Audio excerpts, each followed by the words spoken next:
along here? Yeah? Cool.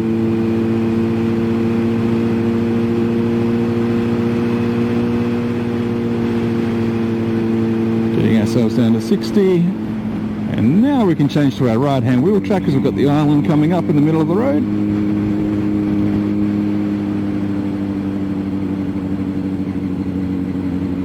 Out of curiosity, I actually looked up the prices on the Teslas the other day. They're pretty pricey.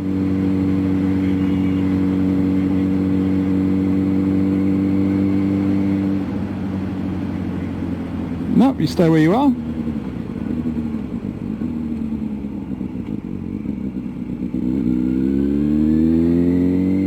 You can go through the roundabout. If you're going straight, you can go through in either the left or the right-hand wheel track, but if you don't have to move over, there's no point in moving over. That's why you just got to assess the road for yourself. Island in the middle of the road, then you know what guideline to go with. If it's a two-way road, then you just use the other guideline that I give you. That way it takes away the guesswork on where you need to be.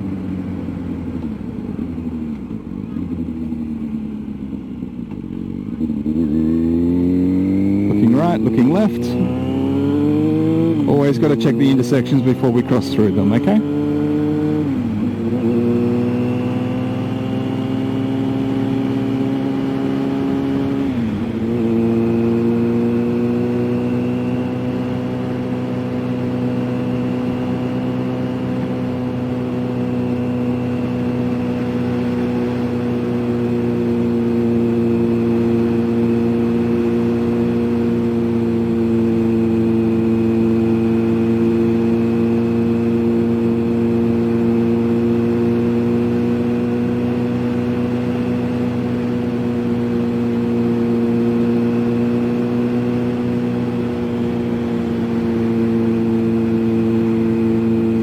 Doing much for Halloween today?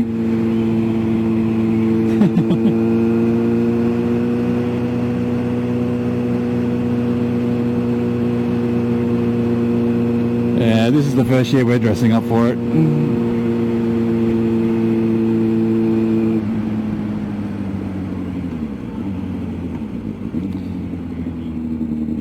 Now remember, when we exit the roundabout and we come across the dual lane road, if we don't need the right hand lane,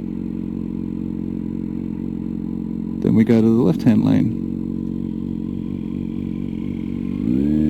Got to make sure you know what gear you're in before you come to a stop, okay? So you still had time to check left-hand lane, right-hand wheel track. So that's what I was talking about just before, giving you a bit of a hint on what lane to go to.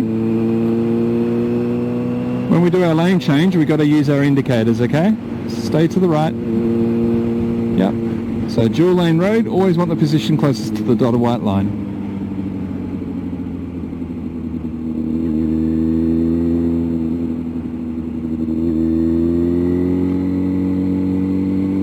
Excellent.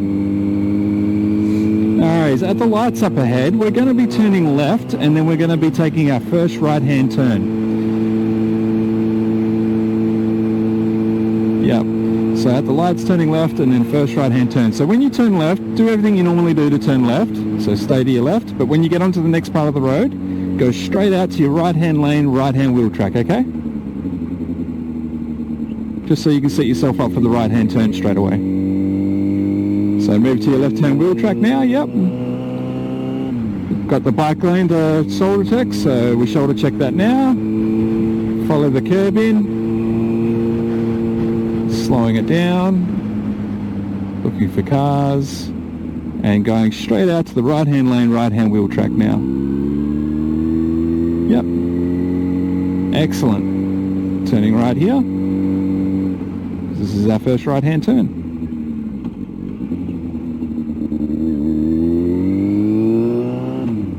Excellent. So yeah, when you're turning onto a dual lane road, you can go to whichever lane you need, whichever wheel track you need straight away without having to look over your shoulder, as long as you do it in one smooth turn. So there, when we did our turn, you looked over your shoulder twice. That's fine. Line corner, where should we be?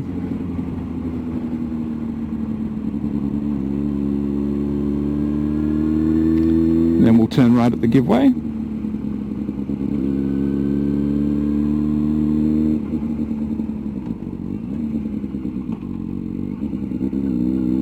Big corner cut. Yeah. Indicator off. So wait till your front wheel has hit the give way line before you actually turn right. At the next give way sign here, we're going to be turning right, and then we're going to be turning left straight away. So moving to our right hand wheel track, make sure we look over our shoulder whenever we're changing our wheel track positions.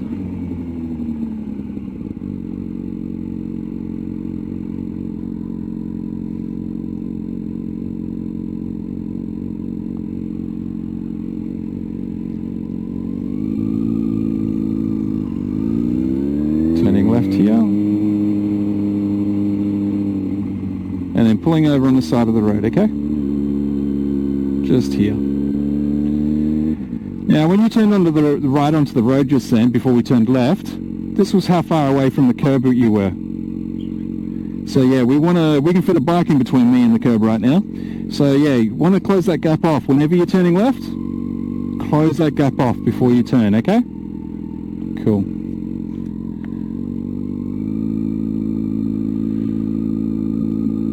So yeah, whenever you're turning right, be right. Whenever you're turning left, get to your left. The only time that changes is if there's oncoming cars or there's parked cars or something like that, and then we just stay away from them until we can pass them and then get over to wherever we need to be straight away. Cool. Yeah, so blind corners, doesn't matter what blind corner it is, doesn't matter which way you're turning, always left-hand wheel track. Yep. Because yeah, I don't know if you're watching the stream yesterday or whatnot, but we were coming around, not yesterday, the day before. We were coming around a blind corner. It's all right, just chill. We were coming around a blind corner, and my student was in the right-hand wheel track, and a car happened to come around the corner and cut the corner. And he was in his right-hand wheel track, but he managed to move over a little bit to avoid it. But yeah, he found out the hard way why we must be in that left-hand wheel track. Yeah, every time. So I hate it when people have to find out the hard way of why we do stuff, but sometimes it's a necessary evil. All right. Yeah, so blind corners, always left-hand wheel track, no matter which way we're turning. Okay? All right. We're going to do some figure O's now, okay? So just in between the street light and my bike, when you're ready. Stop. So, before we take off, you're so busy looking down and worrying about what's going on down here. Look up. If you've already got your hands on the levers, you already got your hand on the throttle and stuff like that, you don't need to anything else. Just the indicator, mirror, look over your shoulder and take off. That's it. If you're not sure it's on, push it all the way to the right again, because then it's guaranteed to be on. Sometimes, because you're tall, me myself, I can see that indicator flashing when I'm sitting on the bike. You can actually see the indicator, the actual light, the actual indicator light. Yeah, you can see it flashing. So that's another way of checking as well. Because you're really tall, you can actually get a good view of that. All right, when you're ready, mirror, indicate, look over your shoulder before you take off. There we go.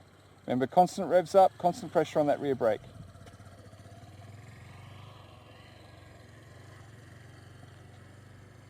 Use that clutch to control your speed.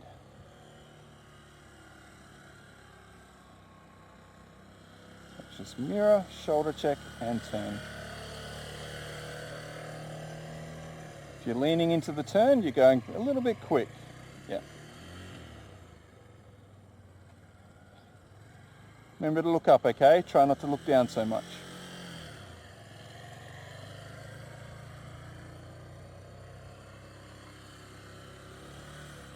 Okay.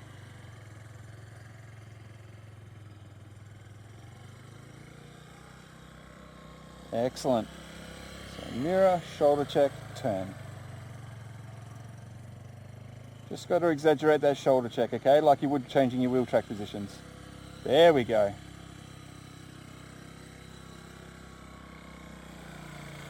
Mirror, shoulder check, and turn. Come to a stop for me.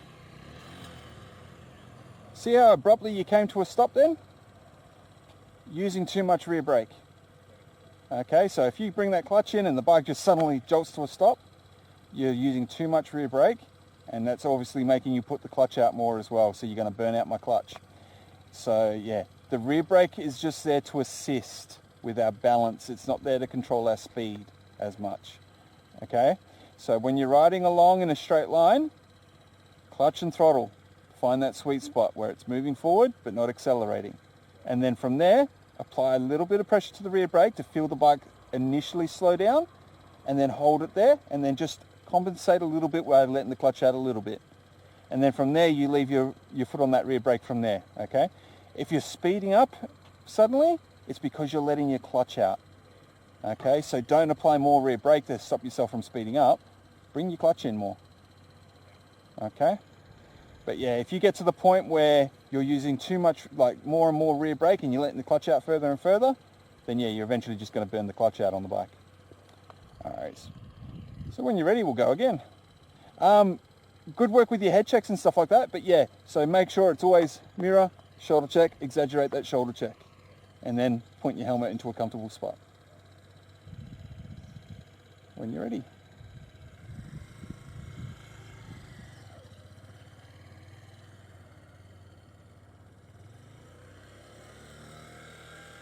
Excellent.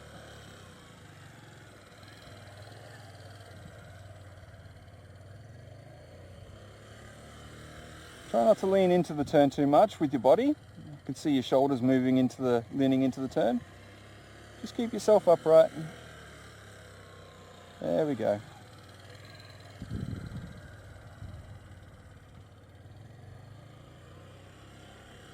One last turn, then pulling over.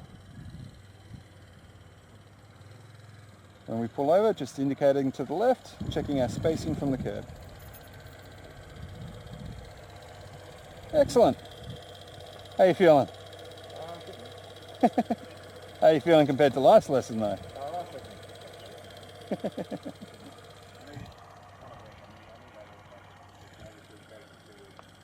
Yeah. Doing it once a fortnight is a little bit harder. But yeah. No, doing a lot better than what we have been. So, don't think you're doing too bad. Like I kept saying, like for your skill level, you're doing well. Or for your experience, should I say.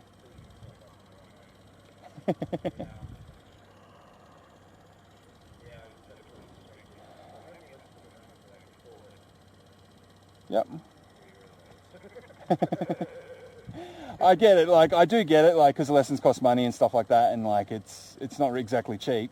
But at the same time, the more you relax and the more you like just try to correct yourself after you've made a mistake, if you come across the same situation again, try to remember the mistakes you made before and just do it the right way, hopefully. So that's all it comes down to. I get it's frustrating and stuff like that. Like, don't take it the wrong way. Like, you can still be making lots of mistakes, but if I feel like I can have you ready for a test, I'll tell you to book the test. But it's mostly getting like these exercises done and stuff like that first. Yeah.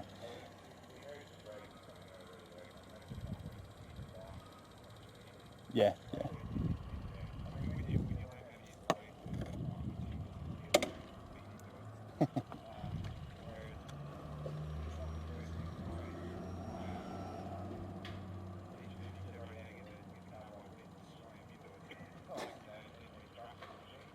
Yeah. Yep. Oh, that's like me. I grew up in a place called Derby, and we had nothing but marshlands all the way around us. And like, you could just take the car out there, and you could just do whatever the hell you wanted. And if you made a mistake, it would just slide out, and then that was it. You just come to a stop. All right, when you're ready, we'll head up to the giveaway sign, and we'll turn right. Yep. Excellent. Good work.